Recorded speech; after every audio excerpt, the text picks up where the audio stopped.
Many thanks for joining us on the newsroom this afternoon. I am Abisola Adebayo. The Zamfara State Government has suspended the Emir of Sabon Birni and Doto of Safe local government area of the state, Aliyu Marafa, for conferring the Sarkin Fulani chieftaincy title on a notorious repentant bandit leader, Adamu Aliero. Secretary to the state government, Kabiru Sardana, who announced the suspension, in a statement on Sunday also disclosed that Governor Bello Matawale has approved the appointment of a committee to investigate the circumstances leading to the action of the emir. Meanwhile, Maher Marafa, who is the district head of Yandoto, has been assigned to take charge of the affairs of the emirate. The Labour Party presidential candidate Peter Obi has congratulated the Osun State Governor-elect Ademola Adeleke on his victory at Saturday's governorship election in the state. Reacting to Adeleke's victory in a statement on Sunday, Obi, who is a former Anambra State governor, also congratulated the LP governorship candidate in the state, Lasun Yusuf, on his resolve. Justifying the party's performance, Obi explained that the outcome of the election is not a verdict on the party's growing strength nationwide, as it had to contend with forces that have been entrenched in the state for the last 2 decades.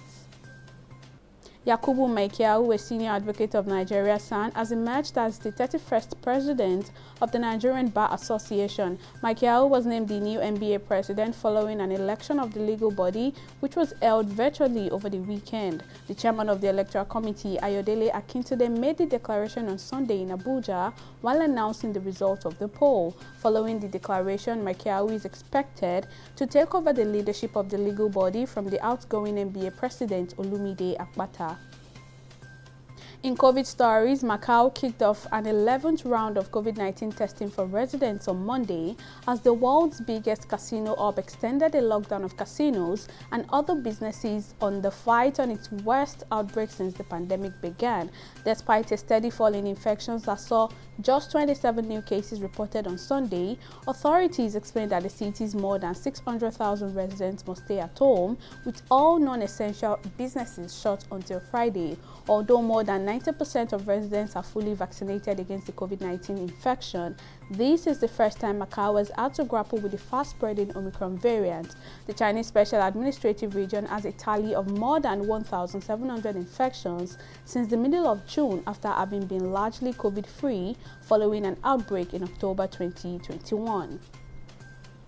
The latest figure from the National Bureau of Statistics has shown that Nigeria's inflation rose to 18.60% in June, the highest since January 2017. According to the NBS, this is 0.84 percentage points higher compared to the rate recorded in June 2021. Despite raising its monetary policy rate, the nation's inflation rate is now 20% above the World Bank's projection of 15.5%. Meanwhile, in its recent Nigeria Development Update, the Global Bank projected that Nigeria's inflation rate was going to be higher than it had been anticipated. Sudan has reopened a key border crossing with Ethiopia that it closed last month after accusing Ethiopia of executing 7 of its soldiers. A statement by the Technical Committee of Sudan's Defense and Security Council explained that the decision was taken after Sudan and Ethiopia leaders agreed to solve the problems that erupted at the border areas of the two countries, and in return for the goodwill measures shown by the Ethiopian side to prevent the infiltration of armed elements into Sudanese territory. The council added that Sudanese security forces would also intensify patrols to prevent the movement of armed elements across the border that was reopened on Sunday. And in sport polo, Dybala's move to Roma has reportedly been completed, with the former Juventus forward having accepted a 3-year deal with the club. The Italian capital-based club were in a 3-way tussle with Napoli and Inter Milan to secure the 28-year-old's services after he left Juventus as a free agent at the end of last month.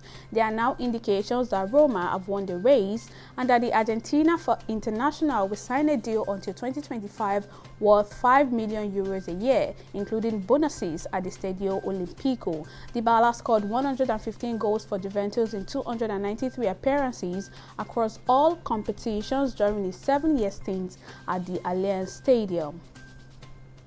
Well, that's all on the newsroom at this time. Many thanks for watching.